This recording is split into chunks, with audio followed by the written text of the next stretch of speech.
Chapter 57. Rat. Rat watched and waited. In groups of 2 or 3 or more, the guests departed, all seemingly in very good spirits, all presumably assured that the cabal would rise again. Rat had a good memory and was good at faces. By the time Lord Valois took his warm leave of his hostess on her porch, Rat was fairly certain that all the guests and most of the servants were now gone. It's time. Her first little incursion had clearly put Mistress Bookcover on the alert. Zombies, or the illusions of same, now stood guard at every door and window. They weren't real, of course, but Rat knew that if she came in contact with any of them, it would alert the amulet, or, in theory, the djinn trapped within the sapphire, and its mistress. Rat watched as Mistress Kaya avoided that problem by ghosting her way in through a wall drenched in shadow. Then, as the current mistress of House Vess offered up one last wave to Lord Valois before heading back inside, Rat made her move. She was small enough to easily sneak between the legs of the zombie guarding the still open front door without coming into actual contact with the foul creature. Mistress Bookcover was standing in the grand salon, addressing the old servant with the white beard. "Tell Katerina to come to me. I want her to draw me a bath. The rest of you can go for the night." "Yes, mistress. But, where do you want this?" He held up Bolus's gem wrapped in a napkin. He considered the question for a time. Then she ordered him to close his eyes. He obeyed. She cautiously took the item from his hand, careful to touch only the napkin and not the gem itself. Satisfied and quite relieved, she said, "Keep your eyes shut tight unless you want to lose them." "Yes, mistress. No, mistress," he replied nervously. He reached out and touched the surface of Bolus's egg with one finger. Instantly, she transformed into an old gray-haired woman wearing decidedly less elegant attire. She quickly took her finger away, and just as quickly, she was the Mistress Vess of the book cover once again. Rat was more convinced than ever that she wanted that egg. "It'll change everything, my whole life." Its current owner inhaled and exhaled deeply, nodded to herself and spoke. "You may open your eyes now, Georges. And you may go. Don't forget to send Karina." "Yes, mistress. Yes, mistress. No, mistress." Moving quickly, the old man walked right past Rat, exiting through the front door and closing it behind him. Mistress Bookcover slid the bolt home to lock it. Rat quickly unbolted it, and unsurprisingly, no one noticed. Knowing what to look for, Rat spotted Mistress Kaya amid the shadows, upstairs on the balcony overlooking the salon, and her new target, Mistress Bookcover. The latter mistress sighed with satisfaction and turned toward the stairs just as the real Miss Liliana entered through the front door with Teo. Hearing this, Mistress Bookcover wheeled back around and strode forward. "I know I locked that door." She stopped short upon seeing Miss Liliana and Teo. Outraged, she shouted, "What are you doing here, wench? Who gave you permission to leave my garden? Who told you it would be all right to track that dirt into my house?" "This'll be the test." Miss Liliana passed it. She stood there with blank eyes, pretending, for Miss Kaya's plan, that she remained enthralled to the djinn's spell. It had taken some effort on Mistress Kaya's part to convince Miss Ravenhair to go along with her plan, but the necromancer was now playing her part. He said nothing, even after Mistress Bookcover tucked the curse of the House of Vess under one arm and stepped forward to slap Miss Liliana across the face. The new Mistress Vest stared at the original, who, in turn, stared at nothing. With a dismissive and frustrated wave, Mistress Bookcover turned from the seemingly befogged Miss Liliana to take in Teo Verada. Rat couldn't help noticing, even if the mistress did not, that Teo already had a small white glowing circle at his right ear, meaning he was ready for action. "And who are you?" "My name is Teo, mistress." "And what are you doing in my home?" I'm not sure, mistress. I'm a poor itinerant monk. Well, an acolyte, really." "Poor Teo.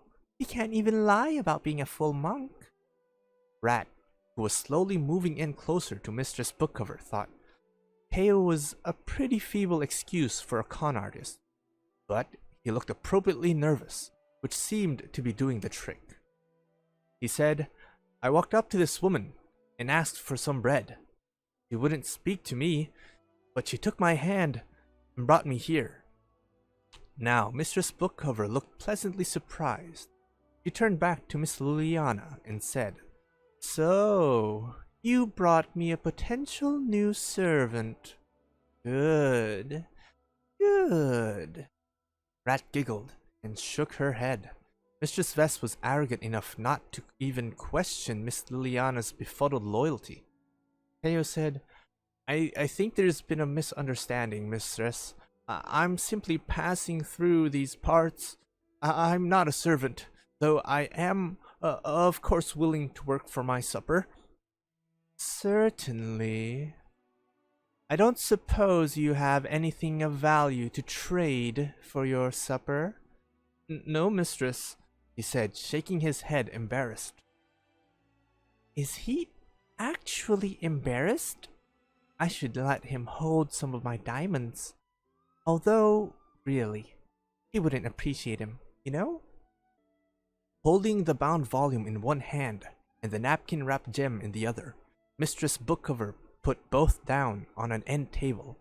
It took all Rat's willpower not to make a grab for the egg right there and then. But she knew better than to touch the thing, napkin or no napkin, before the djinn and its mistress had been neutralized. Mistress Bookcover approached Teo. Roughly, she grabbed his chin between her index finger and thumb, turning it back and forth to examine his features closely. She huffed. She seemed quite unimpressed. Well, what does she know? He's adorable. All right, boy, who's willing to work for his supper.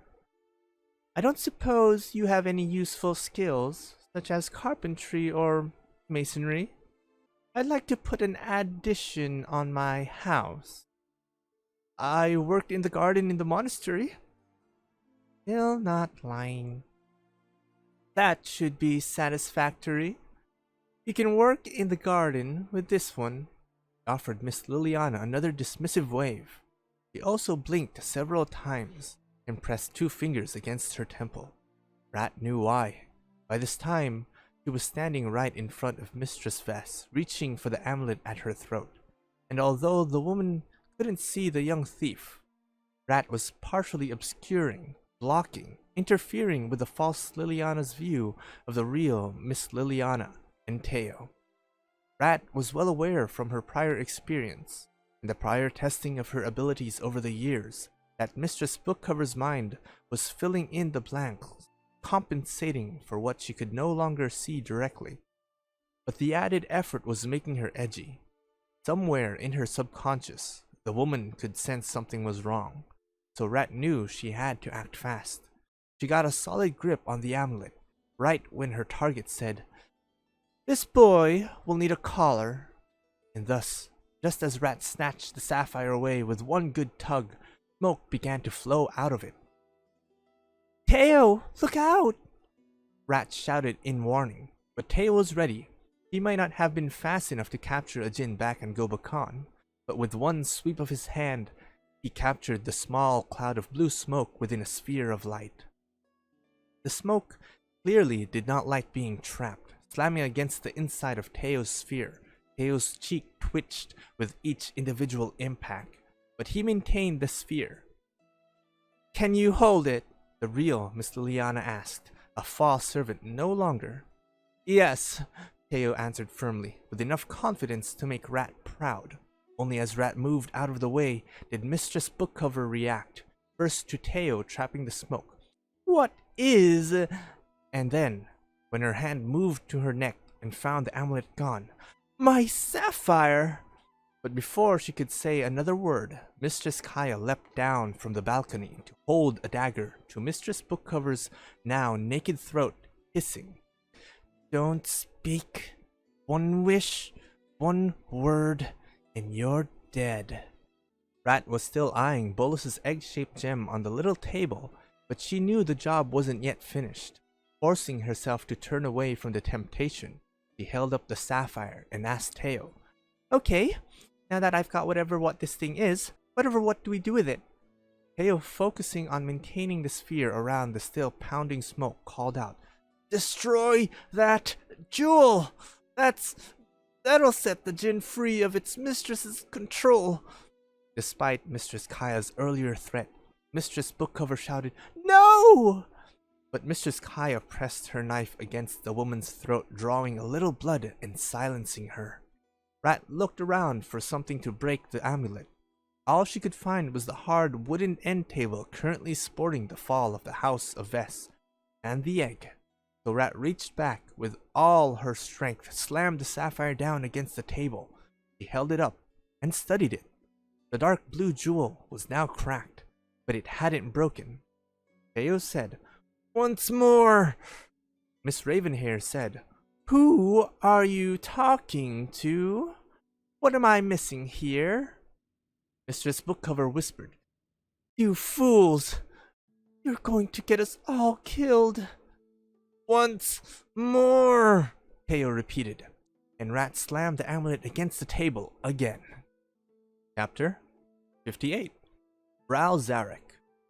Ral unleashed another lightning bolt at Tezzeret, exploding the makeshift shield of metal that the artificer's magnetism had gathered in front of him.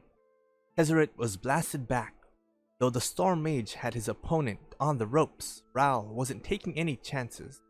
Tezzeret had miscalculated by allowing their final battle to take place in the open air. As Ral fought, he was also subtly and slowly raising a major lightning storm overhead. If necessary, he'd soon be able to bring down a strike that would completely incinerate Tezzeret, leaving only his smoking Ethereum arm. "Just the proof I'll need for the guilds." Ral smiled grimly and threw another bolt. The Wanderer, meanwhile, was covering Ral's back against the lead gargoyle. Out of the corner of his eye, Ral noted that the creature was proving to be a much worthier foe than any of his fellow minions, gargoyle or golem, homunculus, or even strider, had been. The others had been dangerous, certainly, yet all had been dealt with rather swiftly by either Ral's lightning or the Wanderer's sword.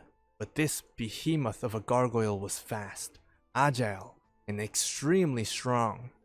He was giving the Wanderer a serious challenge, flying over every swing of her sword, wheeling about in the air, forcing her to quickly turn or be raked across the back with his razor-sharp claws. So far, neither combatant had been able to do any real damage to the other, but Ral thought the fight could easily go either way. If Ral could just finish Tezzeret off quickly, he could come to his partner's aid. In fact, if Ral could just finish off Tezzeret, the gargoyle might flee and no aid would be necessary. Ral was also on the lookout for the little homunculus.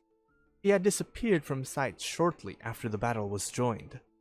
She wasn't much of a physical threat, but if she came back with some of her master's technology, that could, in theory, change the course of the conflict, and Ral didn't want to leave anything to chance.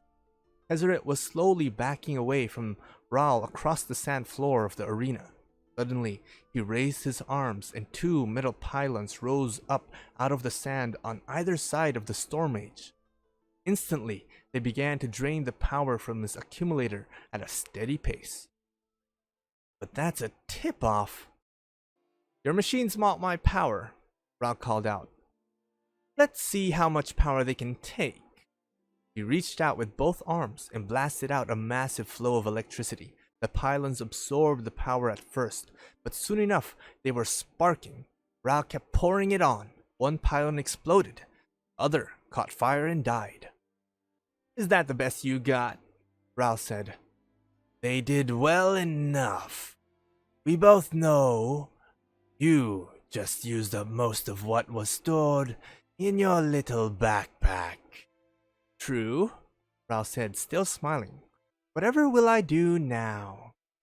Of course, by this time the storm was ready. He summoned up a lightning bolt from the sky that Tezzeret barely managed to leap clear of. Unfortunately, the bolt also caught the Wanderer off guard. As the ground shook from its impact, she turned her head at just the wrong moment, and the gargoyle struck with an ethereum and stone fist that dropped the Wanderer to the ground, unconscious. And since she was no longer consciously trying to stay on Alara, she instantly planeswalked away to who know where. Rao felt bad about that, but he felt fairly confident she'd return as soon as she recovered. And by that time, I'll have this all sewn up. Tezzeret was on one knee, wiping his mouth with his flesh hand. He said, Crucious spleen. I thought she'd never leave. Rao was prepared for the gargoyle to attack. I can handle both of you, Rao said. Instead, the creature landed far away near the top of the arena. I don't require any help to defeat the likes of you, Zarek. Really? Have you been fighting the same battle I've been fighting? No. Arrogant bastard. Fine. Let him go down smirking. Time to end this. Rao raised both arms and brought down from the skies his most massive bolt yet. In response, Tezzeret raised his ethereum arm and, using it as a lightning rod, appeared to absorb every last urge into his chest. When the lightning faded and his eyes readjusted, Rao was stunned to see Tezzeret standing there, smoking and crackling with power, but unharmed. The artificer's chest had irised open, revealing the void, the planar bridge technology within. It projected outward, creating a huge circular hole in space. The change in air pressure knocked Rao back a few steps, and then the meteorites flew through the portal and knocked him off his feet. He scrambled back up, barely dodging the huge rocks crashing out of the bridge all around him. When one got too close, he shattered it with a bolt of lightning, but another smaller rock got past him, clipping him in the side. Rao couldn't even see Tezzeret anymore. He was somewhere on the far side of the portal, but Rao could hear him laughing and shouting.